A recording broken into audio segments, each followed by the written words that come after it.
The post-turkey edition of the Rant Network, ladies and gentlemen. And maybe today we'll be talking about a few turkeys. Hoping for those of you of our American friends, we hope you recovered from a day of turkey and other things, football, family, and whatever else that you got. But what's really incredible is you hear about during American Thanksgiving, his families couldn't get together. Why? Because the political divide got in the way. Now, we've talked about this in this Rant Network a few times about how families have completely lost their minds and friends have lost their minds because we don't agree. But you know what is amazing, though, is the reason we don't agree is that the philosophies that these parties bring to the table, the right, the left, it doesn't matter, actually don't let us think anymore. Because if the left says A, if the sky is, blue, and the right says the sky is green, no matter what you bring to the table in proof and attitude, can't listen to the other side. It's frightening what has become of us, that we've no longer been able to think critically for ourselves. And when you have a John Fetterman or another person like that questioning their party's policies and thinkage, ooh, shit hits the fan. Welcome back, ladies and gentlemen. It's Friday. We hope you enjoyed your week. It's the Rant Network. I'm David Solomon. He's Stuart Brisgell. What we do every Monday, Wednesday, Friday, noon Eastern, simple. Rant about politics, culture, crazy life, and so much more. Over the next 15 or so minutes, we'll take the time to talk about a topic that really resonates in your world, in your society, amongst your friends. So sit back as Stuart and I dive into, yet again, why people are screwed up. and I think that at this point, Stuart, when I think about it, somebody accused me of being a Trumpist. And I'm like, what does that mean? If you agree with Trump, you're a Trumpist. And when I said to them, if you make a statement like that, then you are a leftist. And they're like, well, what does that mean? I said, because the left believes that anything with Trump is wrong. And therefore, if you are with Trump, you are wrong. Why can't you think critically for yourself that there are things that different presidents have done, different parties have done that are actually okay? But no, you have to toe the party line to such an extent that you can no longer think for yourself. Stuart, I don't know what was like at your Thanksgiving table, but I'm pretty sure your other friends that you have, that must have been an interesting day on Thursday. It was. And let me just say, I went for Chinese food and I opted out of turkey this year. And you know what? I figured there's less politics in a Chinese food restaurant than there is at a turkey table. Politics is the circus. Ideology is the script. Like right now, David, it's not just America, but America is suffering from bad politics. It's suffering from an ideological takeover. The left side, polls and power, the right side, beliefs and controls. Right? There's political shifts, ideological drives, now institutions, shapes education, media, justice, and culture. The West is divided, right? The foundational beliefs that you and I grew up on, David, they don't exist. If you're talking about Hamas and Israel, look, the Democratic Party split ideologically, right? One side calling for the Antifada, for calling the Israelis an occupying force. Anti-Semitic rhetoric was being, applauded by the squad, demagoguing the Jews, right? You and I spoke about this from October 8th till to maybe a couple of weeks ago. We bring it up over and over and over again. It's the largest atrocity since the Holocaust of modern era. And you talk about ideology versus, right, political. the economy, whether or not we're talking about energy restrictions, overspending, drilling policies, like that hurts everyday Americans, Canadians, for what a price of a gallon or a liter of oil costs, right? Whether it's going pro-electric or going anti-electric. Is this, where we need to be, right? David, let me ask you a question. Do you feel ideological pressure in the meetings that you attend? No. Okay. Let me just ask you another question. Let's talk about the crime in America. Do you believe in the United States we should have no cash bail? No. How about prosecutors that are elected or not elected, that are appointed for life, that are refusing to charge people? No. How about demoralizing and defunding police? No. Okay. How about hiding school gender transitions from parents? I think it's horrific. How about DEI? Remember we were one of the first people, David, on talking about DEI and Harvard and where it came from. What do you feel about DEI? I think it's completely misguided. How about the utilization of test scores, right, when it comes to school? Stuart, Important, unimportant? Stuart, test scores are important absolutely they're important to a certain extent.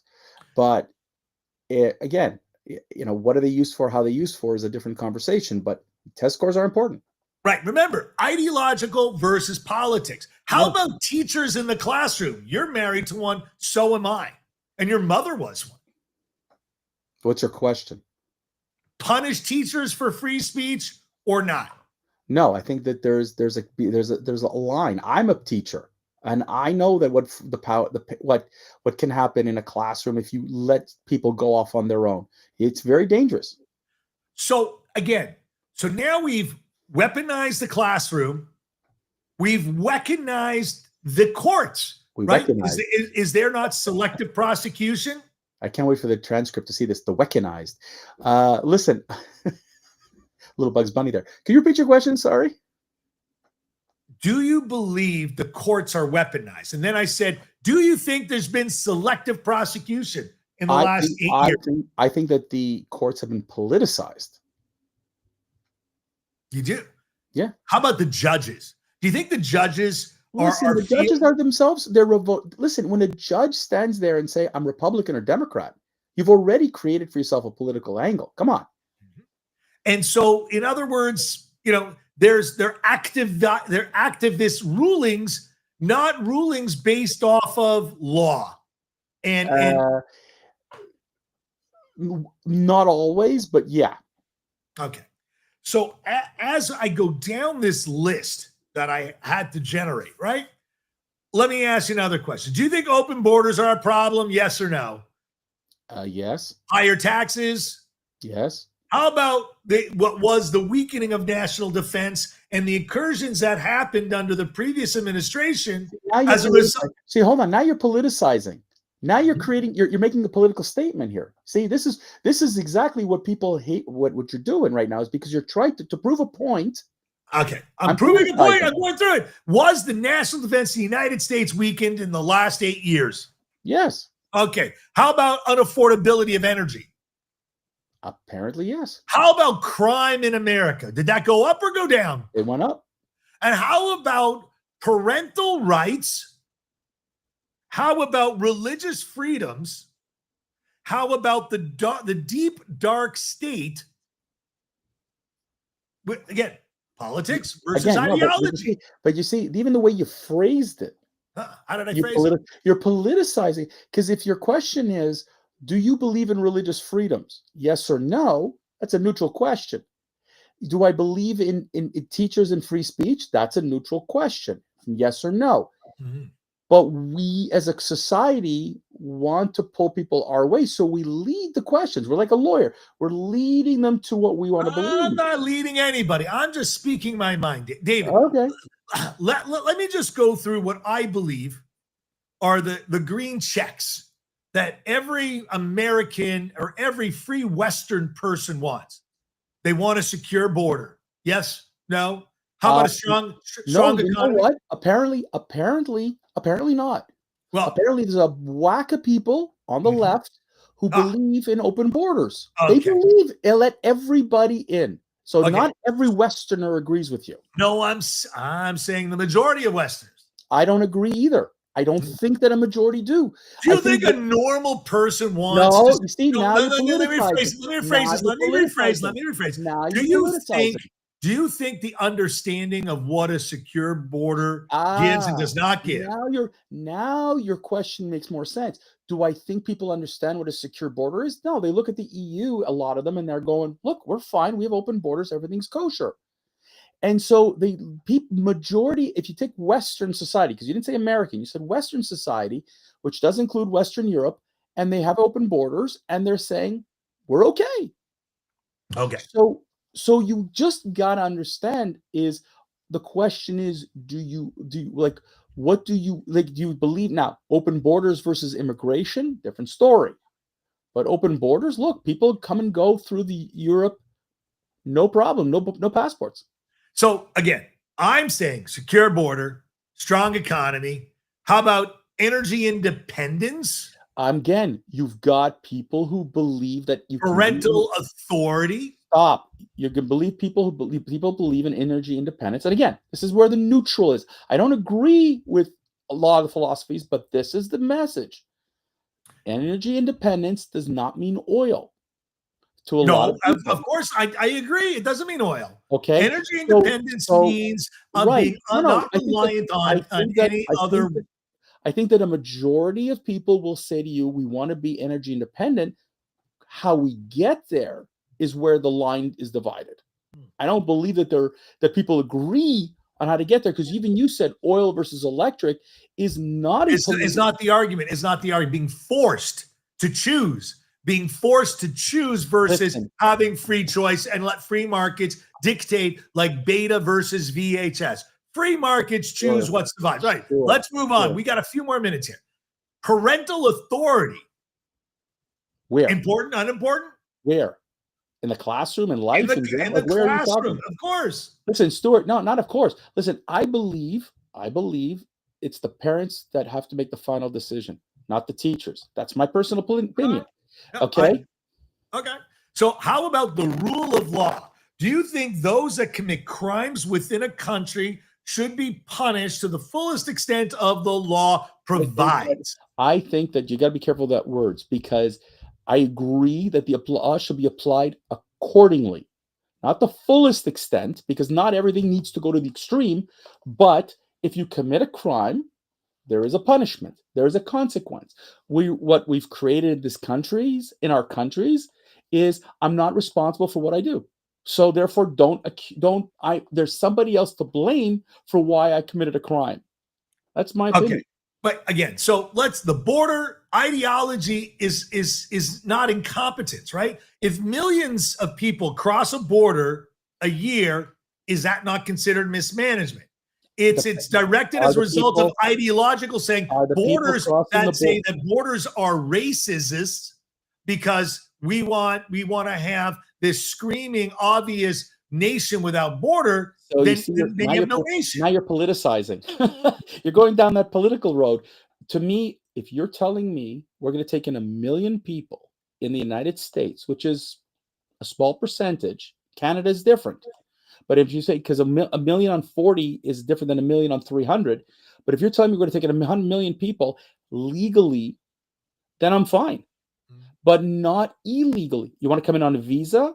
No problem. Your visa expires and you don't renew it. Out you go. Okay. There has to be a system.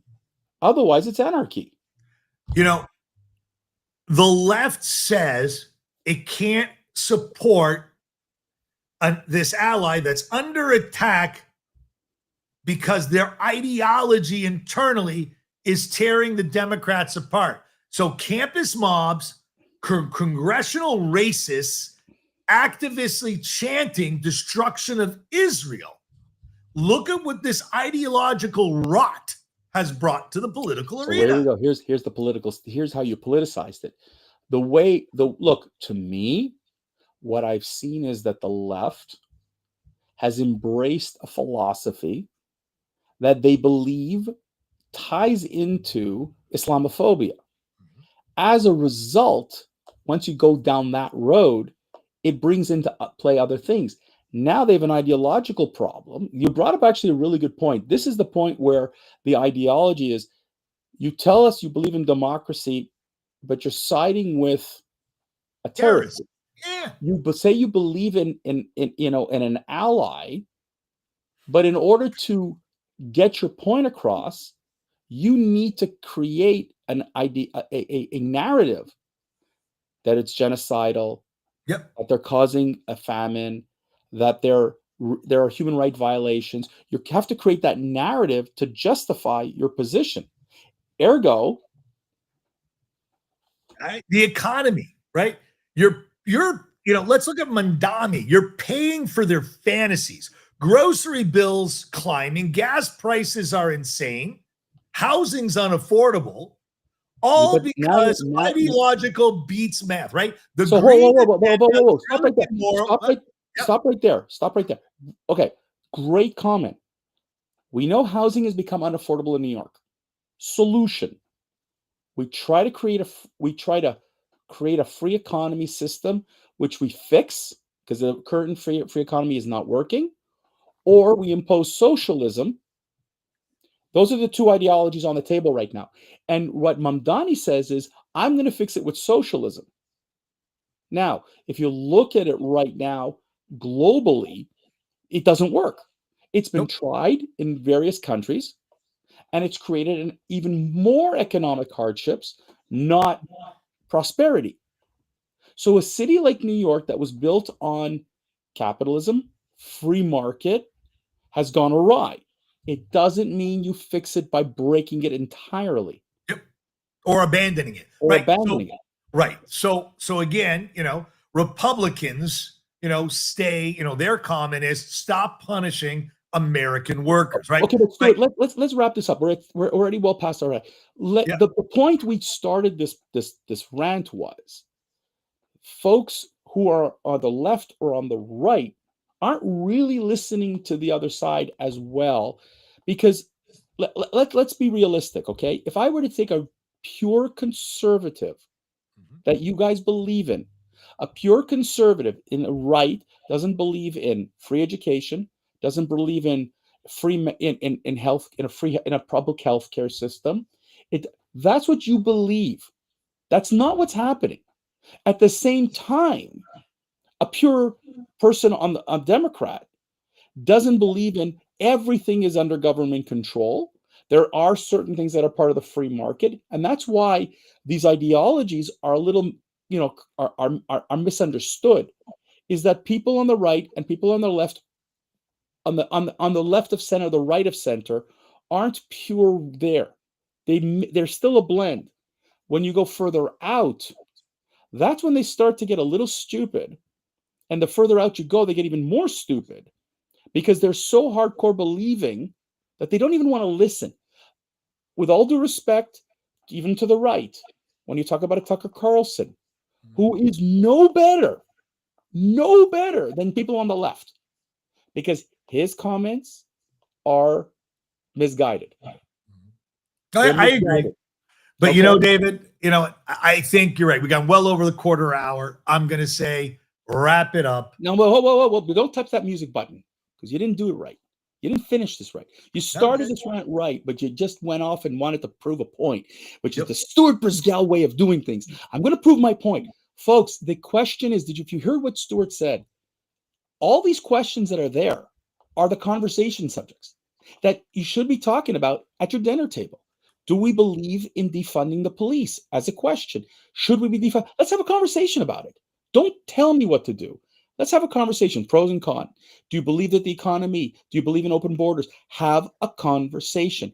The party you're supporting today is political. They're not real. A lot of them are just trying to get your vote. So if you're sitting there today and you're saying, yes, I'm going to believe whatever the Republicans say is, and I'm going to blindly follow it, that's as dangerous as the left following it. Correct. You can't. You must question whether or not the policies presented make any sense. And truth be told is there are people on the right who are looking at Donald Trump and saying, these tariffs, do they make sense? That is the right conversation. But to say whatever the right does is only right is not correct either. And with all due respect, Mamdani, if Mamdani and his voters would actually not get, would not worry about getting voted in, but really fix New York, then maybe pieces of socialism could be brought in. But to apply all of it as a philosophy and say, we're done, I think that's scary. Stuart, I'm going to give you the last chance to give me your 2 cents worth on what I just said. I don't think much of socialism makes much sense. I have not seen the application continue in any country with any amount of time in a positive, reflective way. Stuart just did not answer the question. Ladies and gentlemen, that's it for another week of the Rant Network. We hope you enjoyed yourself. Hey, guys, it's December. You know what December means for us? December means that we're coming in towards the end of the year and we wrap up our year. So, folks, if you have any stories that really made your year, share it with us. Put it in the comments. We love those feedback. Please, whether it's on social media or whether it's on our Facebook page or YouTube page, share with us what you liked about 2025. And